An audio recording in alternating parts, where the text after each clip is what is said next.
razón de que existan los anestésicos, términos generales. Los anestésicos son fármacos que se usan esencialmente para suprimir el dolor.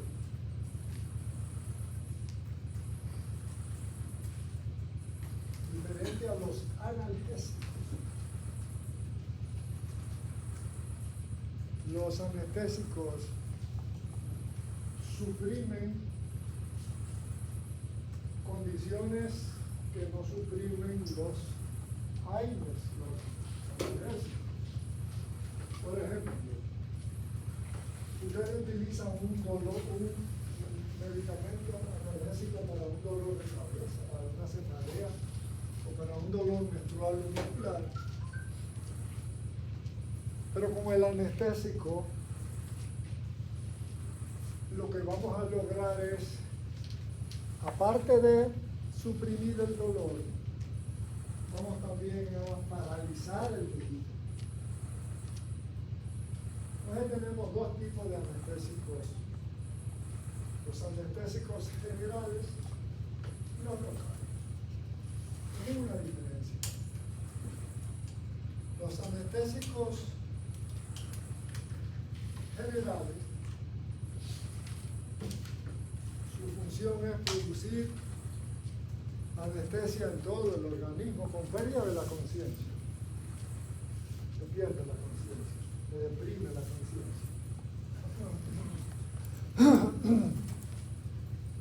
Los que nunca han experimentado una anestesia general es lo más parecido a la muerte, donde no hay conciencia de lo que está sucediendo.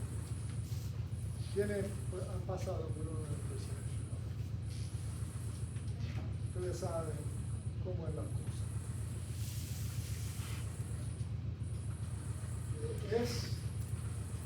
Los que han pasado por eso es lo más parecido a la muerte. No hay conciencia de nada, no hay sueño, no hay nada.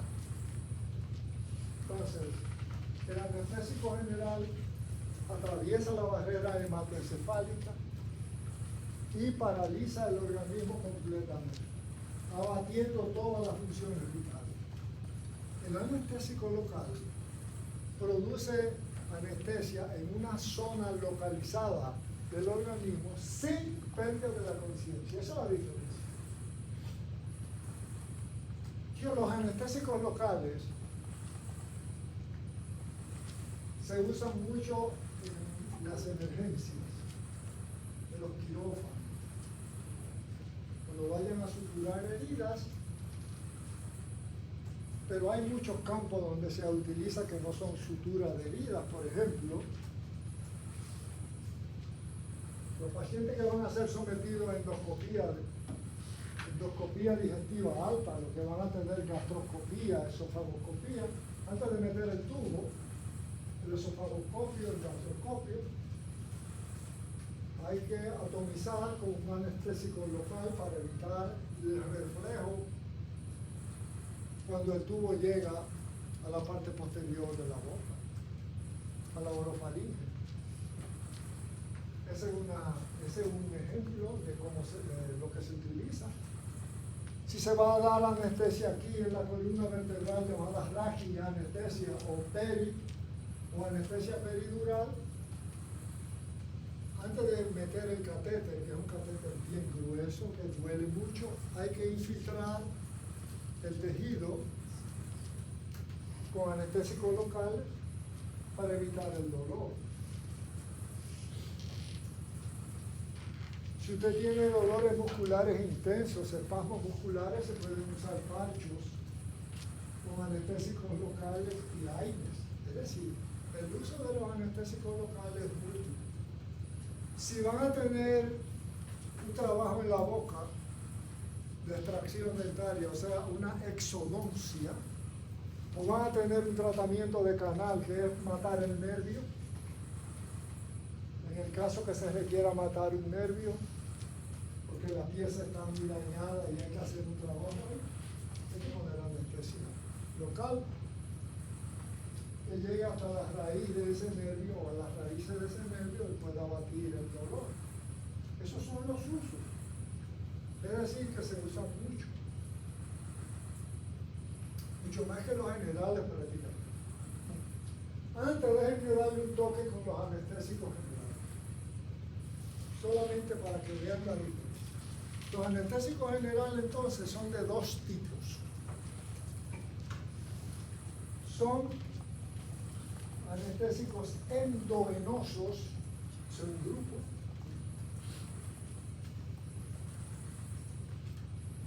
Y los otros son anestésicos inhalatorios.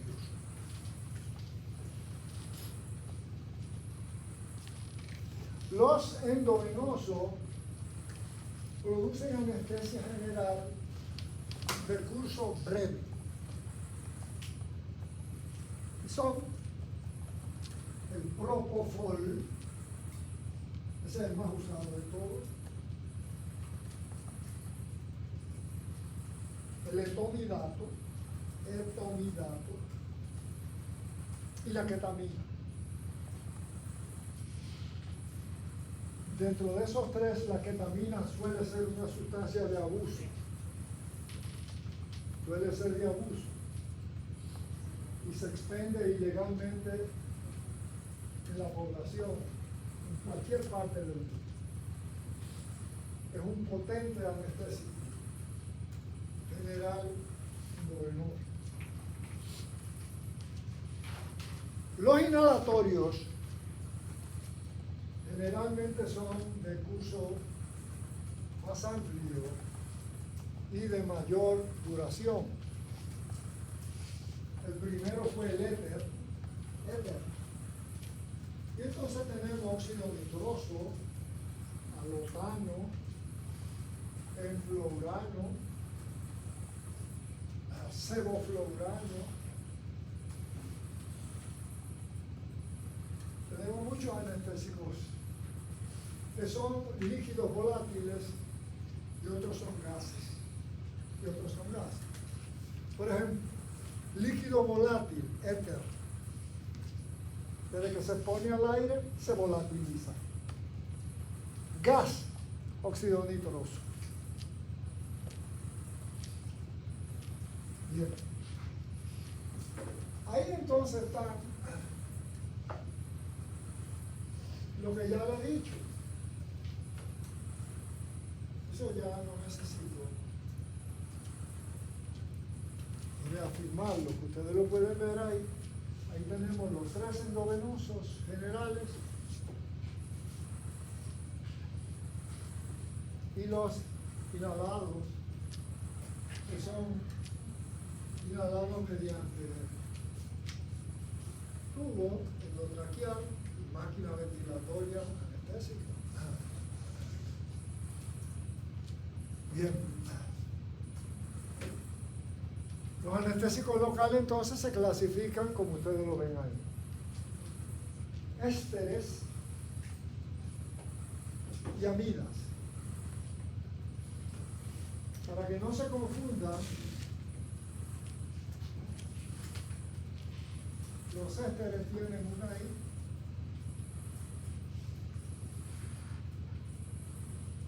una sola I.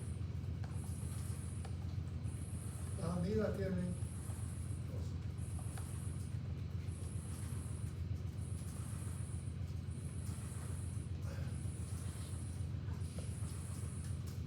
¿Cuál fue el primer anestésico local que se usó? Y que se sigue usando, pero no con tanta frecuencia. La cocaína. La cocaína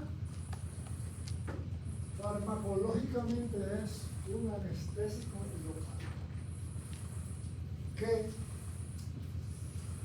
desgraciadamente tiene efectos importantes en el sistema nervioso central, en el corazón, en los pulmones, en todo el organismo.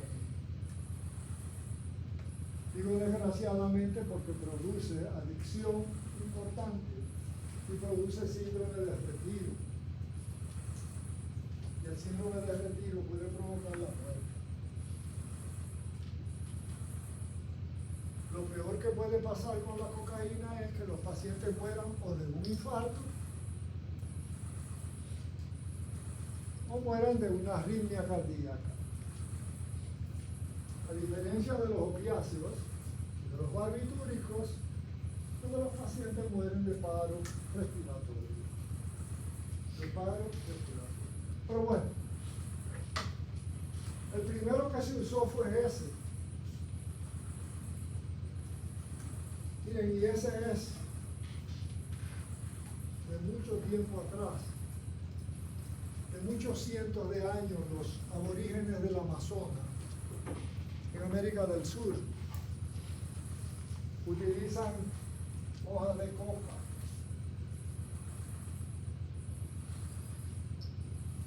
para evitar o para manejarse mejor durante las extenuantes jornadas de ejercicio, de trabajo, de frío.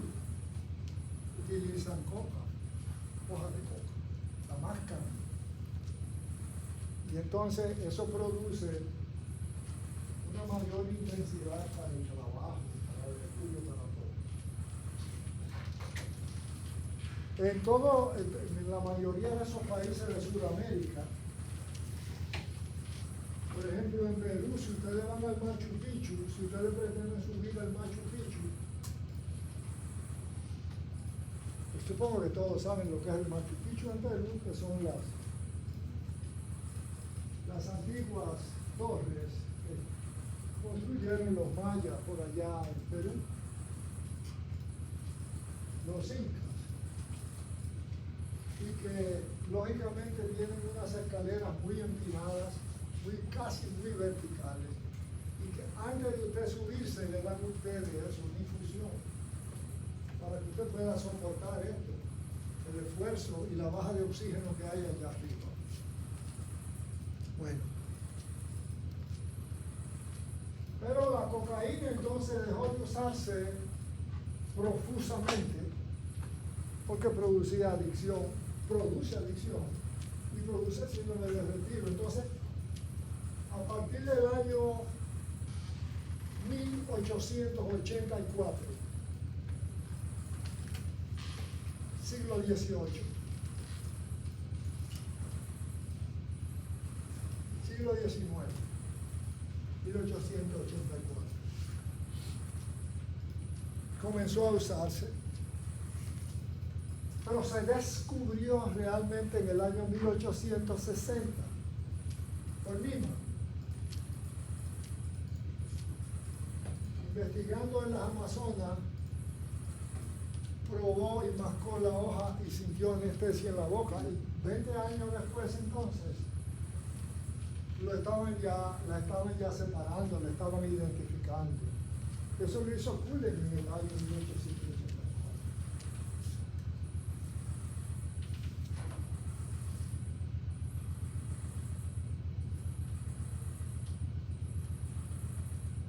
Entonces, lo que le siguió a la cocaína fue la procaína. La procaína duró desde el 1800, desde el 1880 y pico, no, desde el año 1903 hasta el 1943, fue el fármaco que se usó, la procaína, un anestésico de acción corta. Y entonces Lofgren en el año 1943 va a tener 100 años, en el 2043, 1000 años, 100 años, perdón, va a tener en el 2043 el uso de la lidocaína. La lidocaína es el anestésico local más usado mundialmente y que también se usa como antiarrítmico cardíaco durante las arritmias producidas por el infarto. Lidocaína. Pues bien, entonces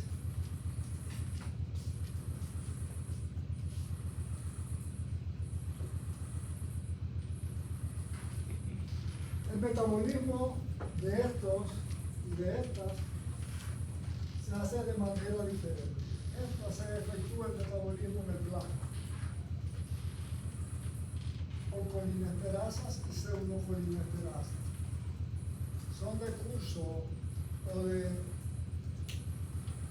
tiempo de duración más corto. Estas se metabolizan mayormente en el hígado, las amigas, y son de mayor duración, básicamente. El prototipo no es la cocaína, es la procaína de los ésteres, y el prototipo de la amigas es la amilocaína. Bien, aquí está. Vuelvo otra vez. Entre los ésteres tenemos, estos son de vida media corta, vida media corta, vida media larga, vida media media. La duración, por ejemplo, de la procaína y de la clorprocaína es 30 a 35 minutos. La de la cocaína es aproximadamente de 80 a 90 minutos. Y la tetracaína, horas. Esta se usa mucho en anestesia raquídea, raquianestesia. Y es muy buena para raquianestesia porque en el líquido cefalorraquídeo no hay esterasas que la destruyan. Ella se destruye cuando ya pasa el torrente sanguíneo. Ya sí en el torrente sanguíneo, la tetracaína se metaboliza.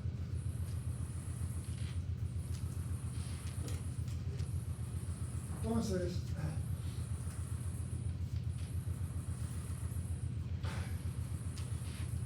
la cocaína sigue usándose para intervenciones quirúrgicas de tipo otorrino y oftalmológica, al 2%, porque es el único anestésico local vasoconstrictor.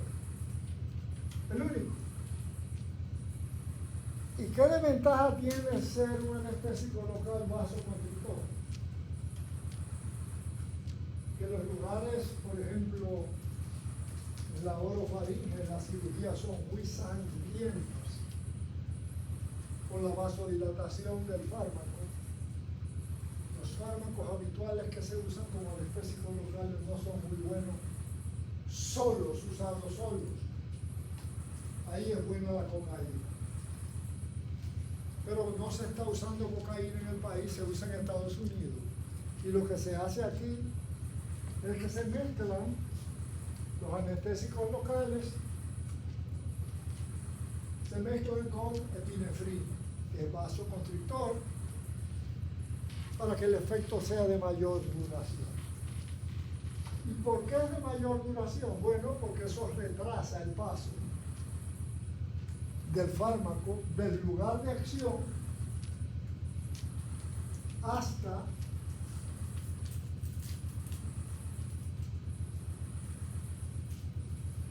la circulación. Los anestésicos locales, entonces, si esta es una herida, usted anestesia los lugares de la herida y el anestésico, mientras permanece ahí, tiene efecto. Cuando desaparece y se va al torrente sanguíneo, entonces se pierde el efecto anestésico. Actúa en la placa motora, básicamente. Y actúa desde el punto de vista farmacodinámico, bloqueando los canales de sodio y calcio y abriendo los canales de cloro y potasio. Bien.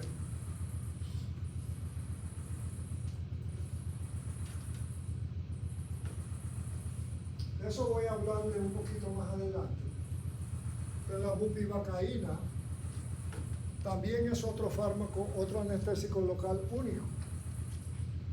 ¿Por qué es único? Porque es el único de todos que produce un bloqueo sensitivo y no motor. ¿Qué quiere decir eso? suprime el dolor, pero no suprime la actividad motora. Y eso es muy bueno para las mujeres que van a parir sin dolor.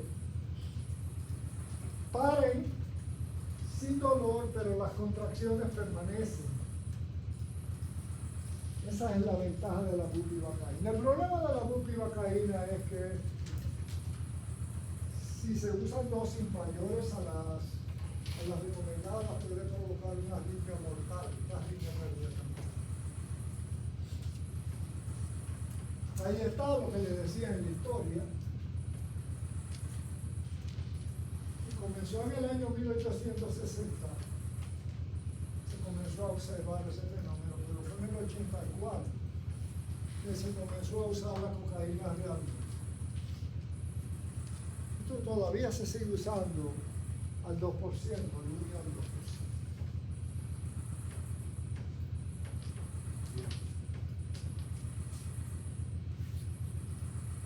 Ahí le decía, esa es la farmacodinámica.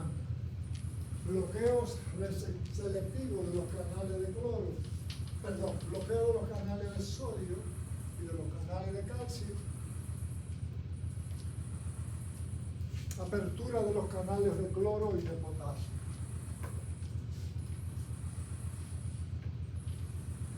Eso produce entonces una hiperpolarización de los tejidos con parálisis.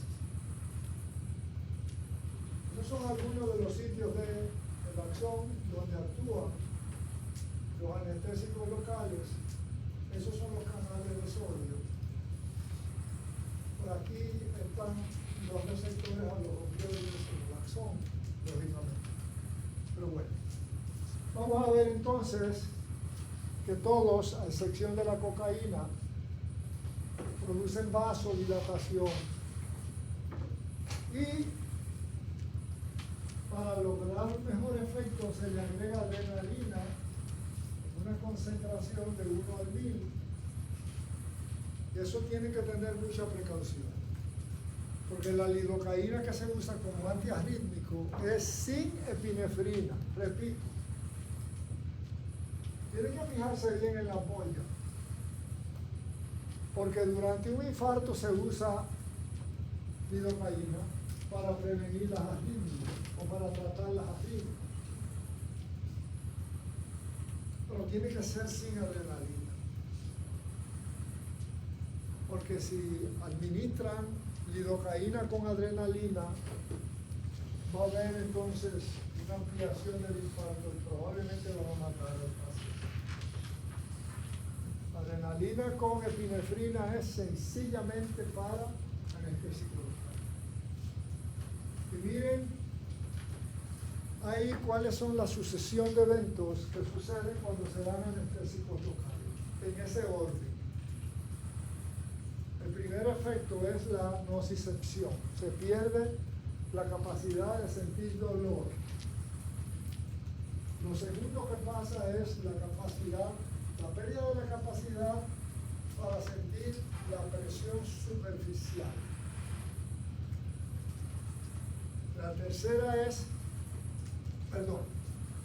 La segunda es perder la capacidad para sentir las actividades termogésicas, frío y calor. La tercera es pérdida de la presión superficial. La cuarta, presión profunda. Y la última de las acciones que se logra es la parálisis flácida. Parálisis flácida. ¿Cuáles son los efectos tóxicos entonces? No son frecuentes, se pueden deber a sobredosificación o se deben al antioxidante que se usa, que viene mezclado con el anestésico, que se llaman sulfito.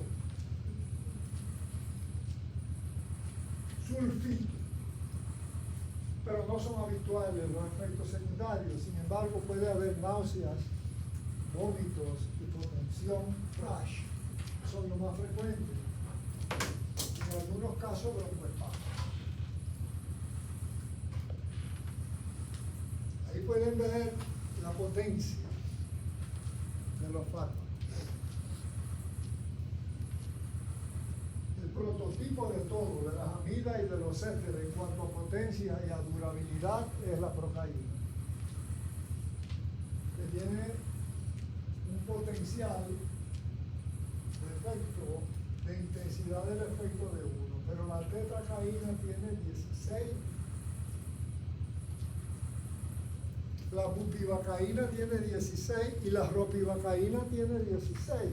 Cocaína tiene 4, perdón, la cocaína tiene 2 y la lidocaína tiene 4.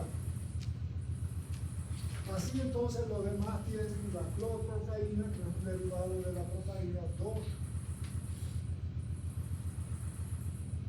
Bupi y ropivacaína 16, articaína y lidocaína son 2. Y ahí está entonces la durabilidad del efecto. Tenemos que la procaína es corto, clorprocaína corto, cocaína intermedio y tetracaína largo. En las amidas, la lidocaína intermedio, la bupivacaína largo.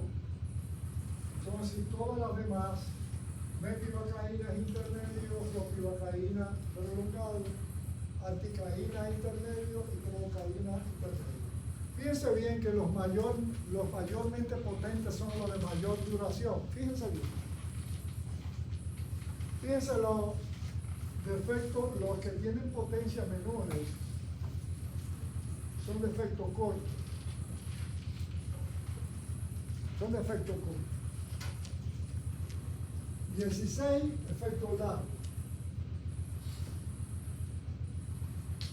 4, que es la lidocaína intermedio. Y prolongado son los 3 que tienen 16 prácticamente. ¿Cómo es la administración entonces? La administración se hace por inyección, por infiltración, por spray,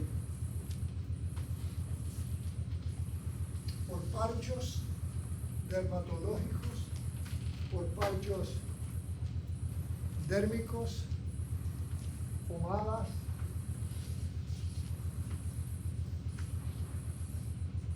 mucosas, piel intratecal, raqui, endovenosa, solamente como antiarrítmico, peridural, anestesia regional. Vamos a trabajar en el brazo de la señorita. No se le quiere dar una anestesia general, se hace un bloqueo en el plexo braquial, se paraliza el brazo completo. Esa es anestesia regional. Anestesia por raqui también es una anestesia regional. Y la anestesia transdérmica, que es la anestesia por parcho, que se da mayormente en parchos que tienen combinaciones de analgésicos y anestésicos locales, para los casos donde hay espasmos musculares o trauma.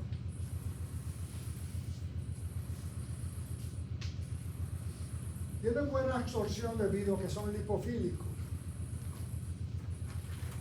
Entonces, el metabolismo sérico para los ésteres es rápido.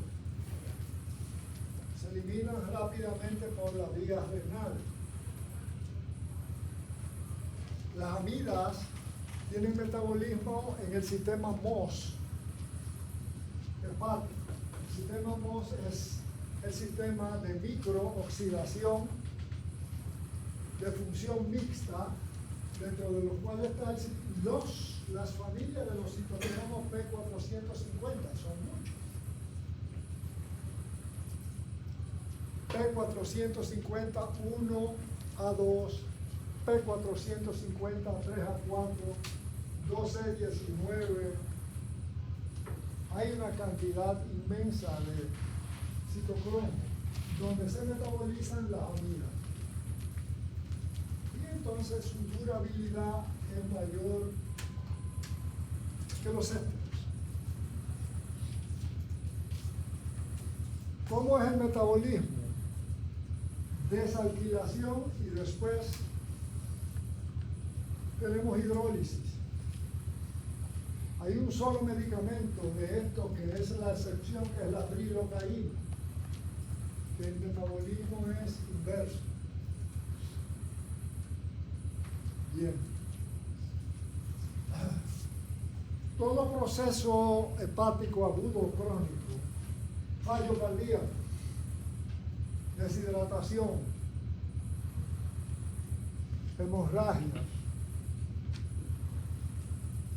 interfieren lógicamente con el efecto de los anestésicos locales, ya que los anestésicos locales van a tener un mayor tiempo de duración y por tanto un mayor efecto tóxico. Ahí está la vida media. Lidocaína, vida media intermedia. Procaína, vida media corta. Articaína corta. Tetra larga y bupi. Y ropivacaína, vida media larga, básicamente. ¿Cuáles son los sistemas impactados por los anestésicos locales? Vamos a tener el sistema nervioso, donde puede haber náuseas y vómitos, visión borrosa, euforia, disforia.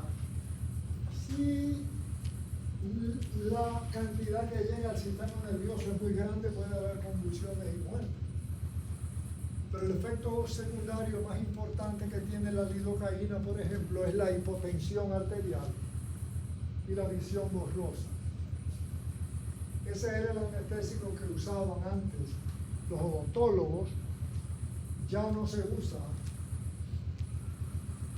Ya se usan más otro tipo de anestésicos que no son estos, como la articaína, por ejemplo. Ya no se usa lidocaína por ese efecto secundario que es tan desagradable. A nivel de corazón, ¿qué hay? Tiene efecto, todos tienen efecto inotropo negativo, excepto la cocaína, que tiene efecto inotropo positivo. En las arteriolas, que es donde está el mayor control de la presión arterial, hay relajación arteriolar, hay disminución de la resistencia vascular periférica e hipotensión arterial. En el sistema neuromuscular hay parálisis plástica. Bien. En el caso de la cocaína es un alcohol de ácido benzoico que depende de la atropina. Y ese alcohol de la atropina se llama globulina. Esta es la planta. Y es un vasoconstrictor que llega rápido al sistema nervioso, o por vía endovenosa, o inhalación, o por vía tópica. Básicamente. Ya le he mencionado que en las operaciones de otorrino todavía se sigue utilizando porque al haber vasoconstricción los tejidos sangran menos y permiten un mejor campo visual. Ahí tienen. Y lo que hace la cocaína básicamente es inhibir el sistema de transporte de las catecolaminas. MET-CEL, básicamente, que son los sistemas de transporte dentro del axón. Bien. Y produce dos tipos de dependencia, psicológica y física. Se habla de dependencia psicológica, toda persona en búsqueda de la droga. La búsqueda, la necesidad de la droga. La dependencia física se expresa por cambios somáticos, agitación psicomotriz, mialgias, artralgia, hipertensión arterial, taquicardia, conducta agresiva. Prácticamente y puede llegar incluso náuseas, vómitos, fiebre, irritabilidad y convulsiones, los efectos tóxicos. Ahí tiene la lidocaína. Este es el uso mayor, infiltración, pero también uso tópico, como ya les dije. En uso tópico se usa en spray. Produce dos metabolitos. El monoetil, glicilcidirina y neglicilcidirina, que tienen eliminación hepatolipial, básicamente. Y este medicamento, no lo olviden, lo van a ver en cardiología, lo van a ver en los hospitales.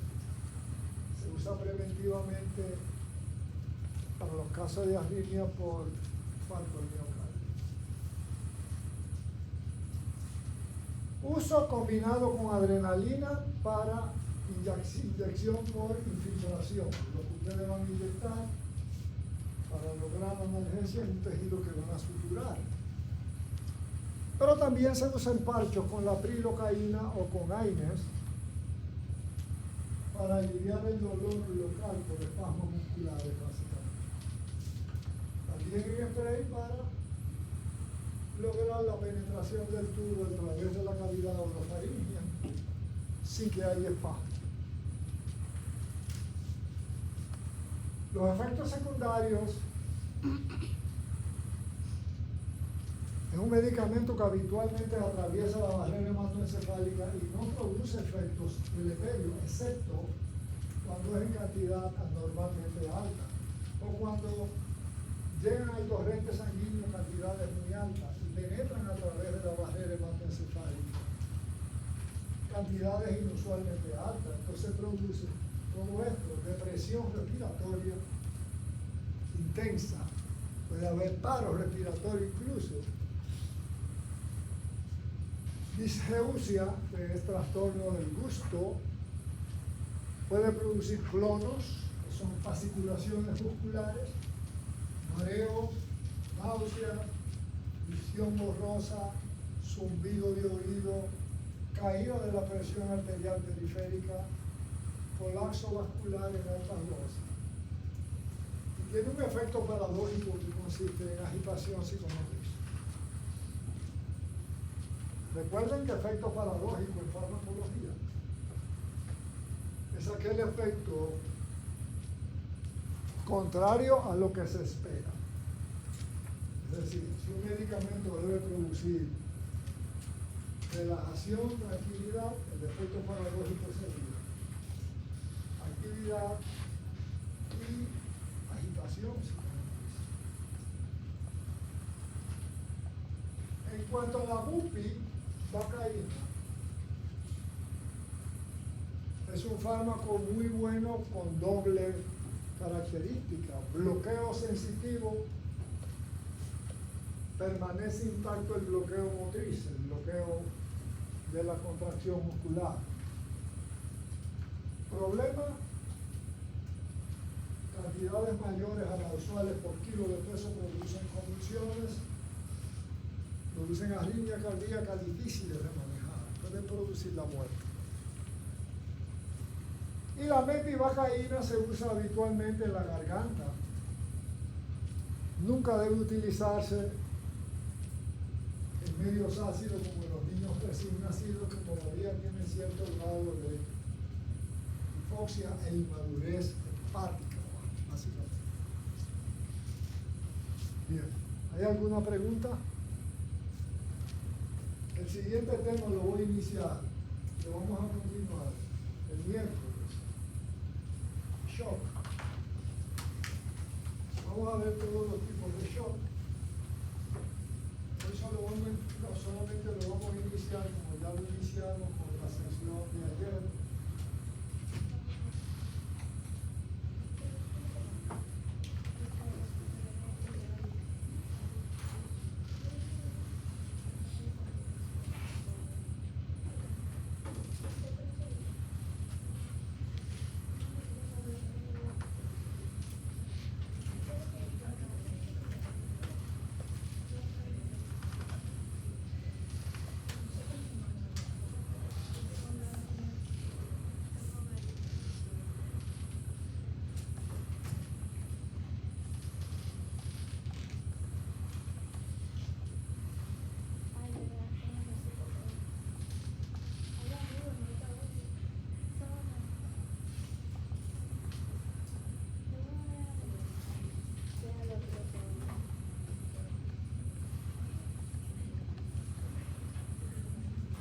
primero que hay es que para que ustedes puedan comprender el shock tienen que ver la fisiología.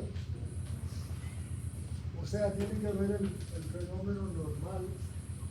Lo voy a pasar rápidamente para luego continuar con la clasificación. Esa es la función del sistema cardiovascular, que ustedes lo conocen bien.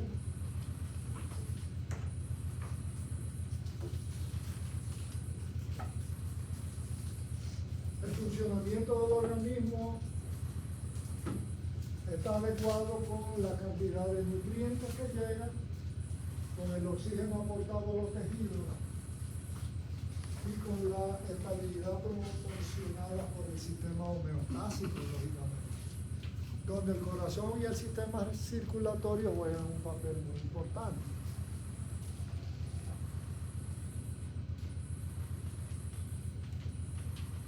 Hay dos tipos de circulación, como ustedes saben, la circulación sistémica y la pulmonar son grandes circulaciones, y esta circulación, microcirculación, que es la circulación más importante, se da en los capilares, donde se hace el intercambio de oxígeno y de CO2, agua, iones y nutrientes. Entra la macro. ¿Cuál es la función de la macro? Conducir. ¿Cuál es la función de la micro? Intercambiar, básicamente. Intercambio. Entonces, es importante para en la microcirculación la cantidad de hemoglobina y la cantidad de oxígeno. Recordando, hemoglobina en el varón 15 gramos por decilitro, en la hembra 13.5.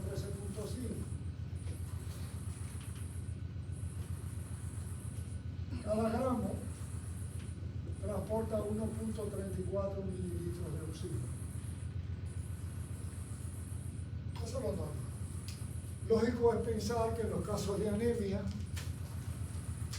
se altera sensiblemente el metabolismo porque hay poca entrega de oxígeno a los tejidos para el metabolismo aeróbico.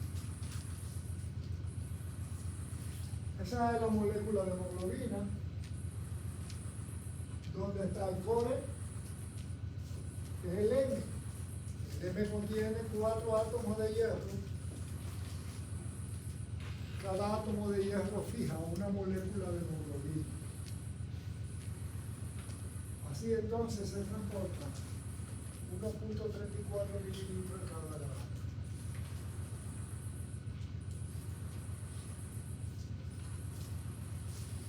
Hay que tener en cuenta entonces cuál es la demanda de los tejidos de oxígeno. ¿Qué es la demanda? La cantidad de oxígeno que usa el tejido en su metabolismo. ¿Y qué es el aporte? Lo que dan los capilares. Lo que dan los capilares es el aporte para el metabolismo. ¿Quién determina el aporte? Los tejidos. Es decir, la demanda está dada por los tejidos y el aporte está dado por los capilares. En una persona normal, el consumo de oxígeno tiene que estar regulado por la demanda de oxígeno, básicamente. Recordar que la saturación de oxígeno en la sangre arterial es un 95-98%, 95, 97, 98 milímetros de mercurio, de O2, y en la no saturada, de 60 a 80% de oxígeno, pero habitualmente de 40 a 50, la sangre desoxigenada. El incremento del gasto cardíaco, entonces, aumento en la cantidad de oxígeno extraído de la hemoglobina, disminuye la saturación venosa mixta del oxígeno, eso es lógico. Eso es lo que da el metabolismo anaeróbico. formación de ácido láctico y acidosis metabólica. Y entonces, ¿qué es el shock? Y vamos introduciéndonos ya. Cuando hay reducción a la perfusión de los tejidos, cuando hay desequilibrio en el aporte de oxígeno de acuerdo a las necesidades. Y eso hace que se liberen mediadores químicos. Y las manifestaciones químicas se deben a alteración en el metabolismo celular, a la descarga de hormonas neuroendocrinas, donde hay una participación intensa de las catecolaminas, de la insulina. Las causas del shock, provocado por disminución del gasto, provocado por shock circulatorio sin disminución del gasto, de las fases no progresiva y progresiva. Aquí podemos revertir el shock si lo tratamos adecuadamente. En esta fase no se recupera el paciente. Voy a ponerle un ejemplo de la fase irreversible. Ingresó a un hospital, a la emergencia, un paciente que ha sangrado 2 a 3 litros de sangre por una hemorragia. Llegó vivo, se ingresó a la unidad de cuidado intensivo, se le pasaron cantidades enormes de sangre para compensar. El paciente estabilizó su presión, estabilizó su frecuencia cardíaca, pero ya hay lesión ística. El paciente va a permanecer varios días vivo y eso es lo que ustedes oyen al final. El paciente, a pesar de tener 5, 6, 7, 8, 10 días en cuidado intensivo, se murió. ¿Por qué? La lesión ística es irreversible. Si no se ha producido lesión ística y están en una de esas dos fases, el paciente puede recuperarse. Si es un shock séptico con antibióticos, con hidratación, con vasopresores, si es un shock hemorrágico con la transfusión sanguínea. Estos son los tipos de shock. Hipovolémico, distributivo, y los dos tipos que no son como estos. Y esas son las características generales de todo el shock. De todos. Hipotensión arterial, palidez, sudoración fría por vasoconstricción y descarga de catecolamina, oliguria o anuria y obnubilación. Natalia, ¿qué es obnubilación? No sé. A tu mejor forma de entender eso. Eso es como cuando los pacientes tienen como una alteración mental, o sea, que están ¿Una? alteración mental. O sea, como que están confundidos. En la obnubilación, el paciente no está consciente de lo que está sucediendo a su alrededor. No saben si es día o noche, no saben qué día es. Usted le pregunta quién es el presidente de la República y no sabe, pues está dónde, no sabe dónde está obnubilado, está respondiendo, pero no sabe dónde, por su ubicación. ¿Y qué es oliguria, caballero? Cuantitativamente hablando de la emisión de orina. Aumento de la producción de orina. ¿Pero cuándo? Antes la cantidad. Sobre Oliguria es cuando se produce menos de 30 cc por hora o menos de 400 cc en 24 horas. Anuria es cuando el riñón deja de producir orina.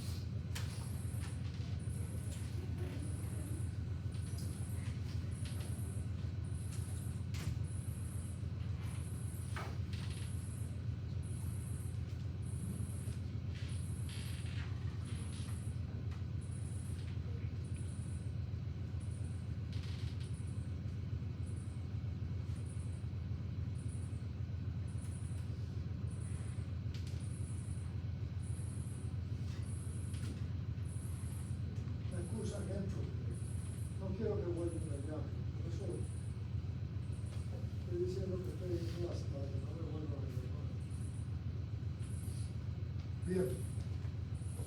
El shock hipovolémico puede ser cardiogénico, puede ser intrínseco o puede ser compresivo.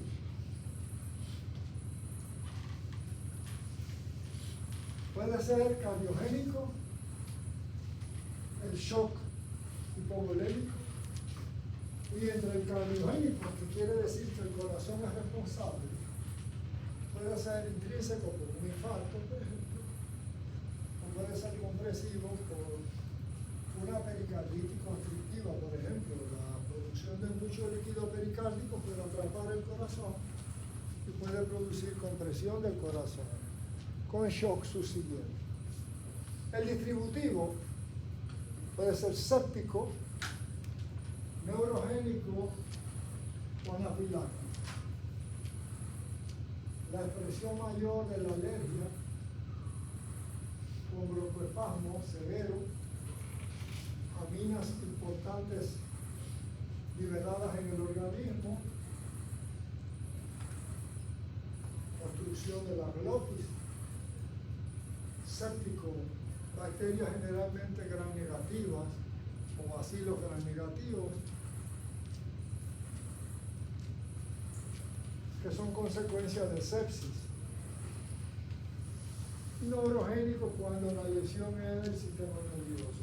El choque hiposuprarrenal es cuando la glándula suprarrenal se destruye o se anula su producción de cortisol y de aldosterona. Y el traumático debido a las lesiones por trauma, los traumas severos. ¿Cuál es la respuesta del organismo al shock?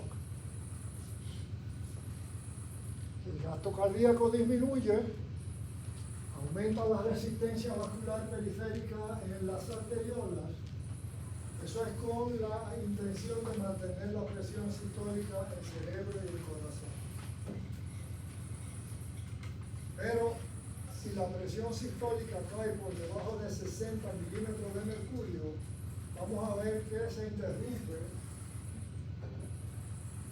la circulación cerebral, básicamente la del corazón y la de los riñones. El riñón con un poco más, es decir, el riñón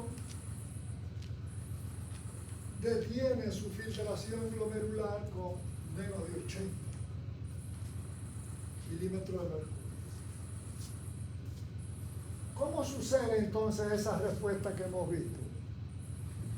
El sistema nervioso, ante esa alarma, secreta adrenalina. La adrenalina, pues, aumenta la actividad del sistema renina o inicia la actividad del sistema renina angiotensina, aldosterona, con aumento de la vasopresina, del tromboxano 2 por las plaquetas, de la endotelina producida por el endotelio, producción de hormona antidiurética y aldosterona en cantidades importantes. Y por otro lado, los receptores alfa del músculo liso arteriolar entran en vasoconstricción. ¿Cuáles son los vasodilatadores entonces? Son prostaciclina y óxido nítrico. Ante una hipovolemia leve hay alteración de las presiones, hay disminución de la presión hidráulica y aumento de la osmolaridad del plasma. La respuesta neuroendocrina, ¿cuál es? Hay hipovolemia, hipotensión e hipoxemia que producen entonces cambios en los varos y en los quimios receptores con una respuesta de descarga adrenérgica donde hay vasoconstricción, tanto periférica como en los tejidos.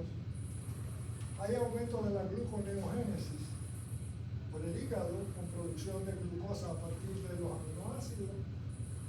Hay disminución en la liberación de insulina. Recuérdense que la descarga de catecolamina inhibe la secreción de adrenalina. Por tanto, las catecolaminas son hormonas contrarreguladoras. No olviden ese detalle. Y se inhibe la producción y liberación de los mediadores de la inflamación. hay disminución de la actividad vagal, hay liberación de hormona adrenocorticotropa por la hipófisis, hay aumento de la secreción del cortisol y hay disminución de la captación periférica de glucosa debido al cortisol aumentado y a la insulina que se secreta poco. También hay lipólisis y gluconeogénesis aumentada. En el riñón hay aumento de renina, angiotensina, 1, que en el pulmón se convierte en 2, hay aumento de aldosterona y de vasopresina. Todo eso es respuesta del organismo al shock. Y la respuesta cardiovascular es que la hipovolemia induce disminución de la precarga, disminución de la fracción de inyección, aumento de la frecuencia cardíaca, aumento de la presión diastólica y liberación del péptido natriurético cerebral. Esa es la respuesta pulmonar.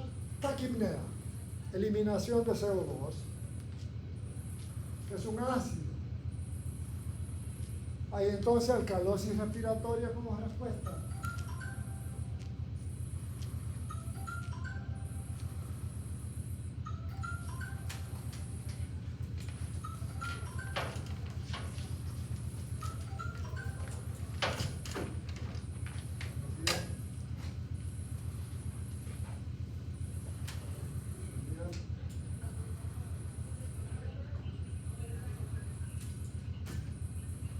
¿Perdón?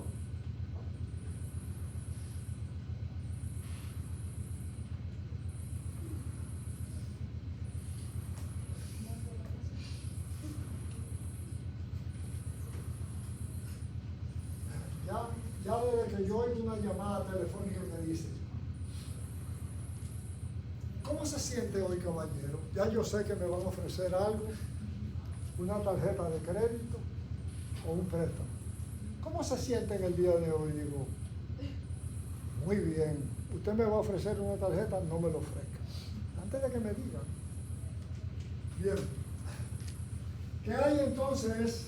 Con el decúbito hay disminución de la capacidad residual funcional y atelectasia, síndrome apneico, hipoxemia y disminución de la distensibilidad.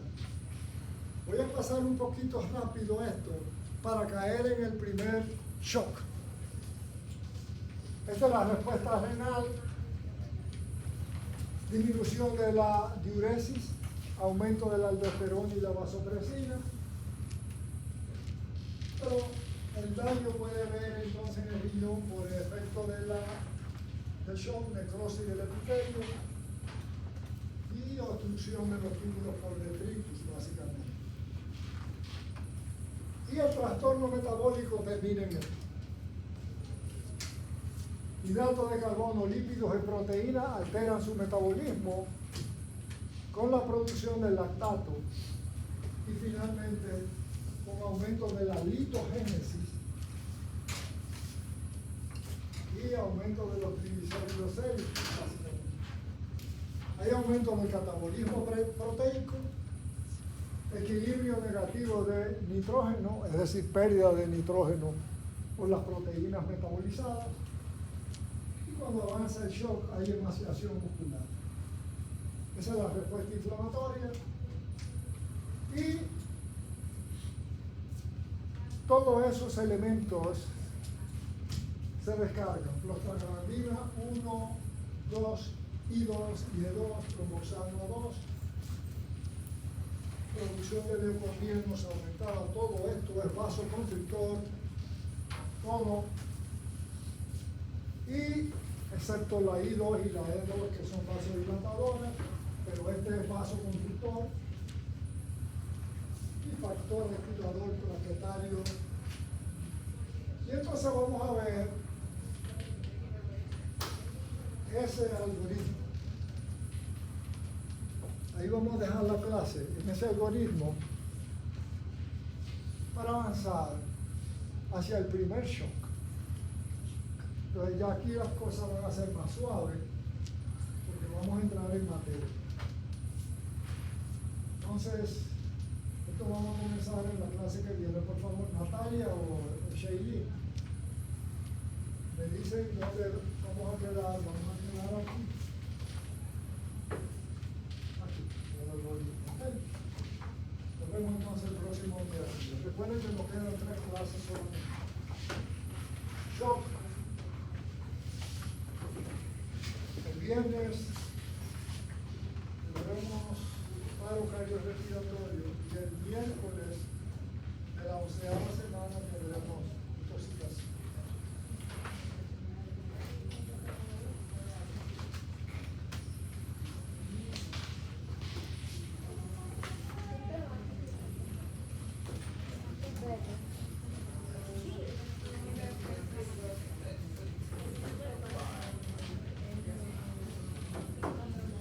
Una cosa que yo he notado en ustedes,